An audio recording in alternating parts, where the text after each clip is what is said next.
حضرت آسیہ کا حضرت موسیٰ علیہ السلام پر ایمان لانا۔ فرعون کی بیوی کا نام حضرت آسیہ بنت مزاحم تھا۔ فرعون اور حضرت موسیٰ علیہ السلام کی بابت یہ معلوم کرتی رہتی کہ کون غالب ہوا، تو ہر وقت یہی سنتے کہ حضرت موسیٰ علیہ السلام غالب رہے، بس یہی ان کے ایمان کا باعث بنا۔ ابو العالیہ رحمت اللہ علیہ یوں بیان کرتے ہیں کہ فرعون کے داروغہ کی عورت کا ایمان ان کے ایمان کے باعث بنا۔ وہ ایک دن فرعون کی لڑکی کا سر گوند رہی تھی کہ کنگھی چھوٹ کر نیچے گر گئی، تو اس کے منہ سے نکل گیا کہ کفار برباد ہوں، اور بعض روایات میں ہے کہ بسم اللہ کہہ کر کنگھی اٹھائی تھی۔ اس پر فرعون کی لڑکی نے کہا کہ تو میرے باپ کے سوا کسی اور رب کو مانتی ہے؟ اس نے کہا میرا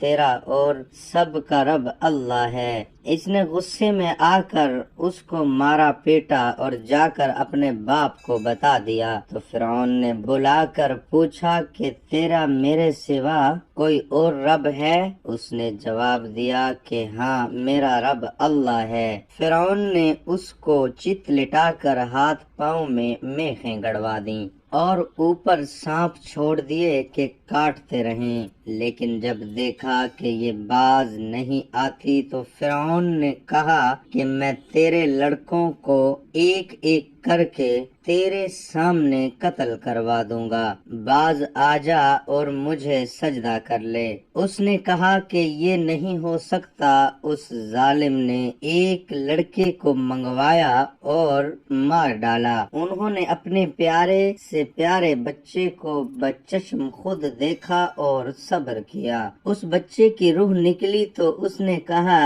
اے ماں خوش ہو جا، اللہ نے تیرے لیے بڑے بڑے ثواب تیار کر رکھے ہیں۔ پھر دوسرے بچے کو بھی اسی طرح قتل کروا دیا اور اس کی روح نے بھی ماں کو خوشخبری دی۔ فرعون کی اہلیہ نے ان دونوں بچوں کی خوشخبری سنی تو ایمان لے آئی۔ ادھر اس مظلوم عورت کی روح بھی اللہ تعالیٰ نے قبض کر لی اور اس کی منزل اور مرتبہ جو خدا کے ہاں تھا وہ حجاب ہٹا کر فرعون کی بیوی کو بھی دکھا دیا گیا، تو یہ اپنے ایمان اور یقین میں بہت بڑھ گئیں، یہاں تک کہ فرعون کو بھی اس کا پتہ چل گیا۔ تو اس نے ایک دن اپنے درباریوں سے کہا کہ تمہیں کچھ میری بیوی کی خبر ہے؟ تم اسے کیا جانتے ہو؟ سب نے بڑی تعریفیں کی اور بھلائیاں بیان کی۔ فرعون نے کہا کہ تمہیں نہیں معلوم یہ میرے سوا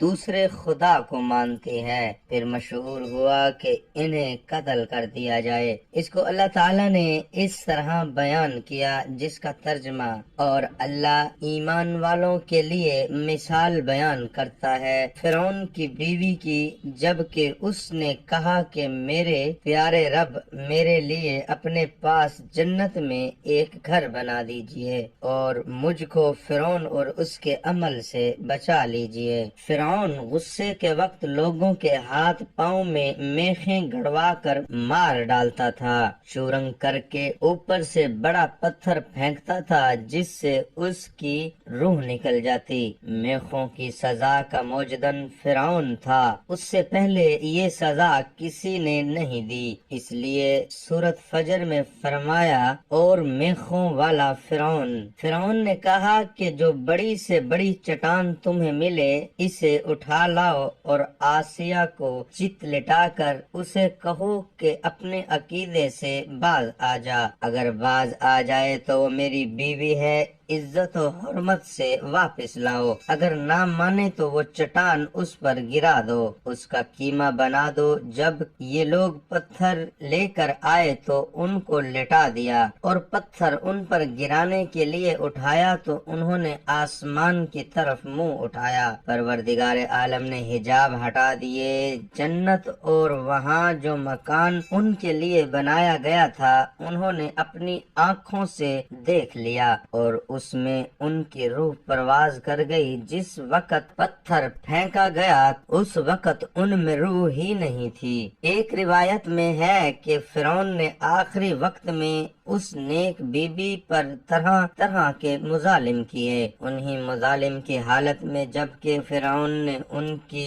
چمیخی کر رکھا تھا اور ان کے چاروں طرف آگ رکھ کر چھوڑی تھی، تو انہوں نے مندرجہ بالا دعا کی۔ اس کے بعد حضرت آسیہ رضی اللہ تعالی عنہا کو یا تو زندہ اٹھا لیا گیا یا ان کا وہ محل جو جنت میں ان کے لیے تیار تھا ان کو دکھایا گیا اور ان کی جانے جاں آفرین نے لے لی، یعنی فرعون نے ان کو شہید کر دیا۔ ہم اللہ تعالیٰ سے دعا کرتے ہیں کہ اللہ تعالیٰ ہمارا سنانا اور آپ کا سننا اپنی بارگاہ رسالت میں قبول اور منظور فرمائے، آمین۔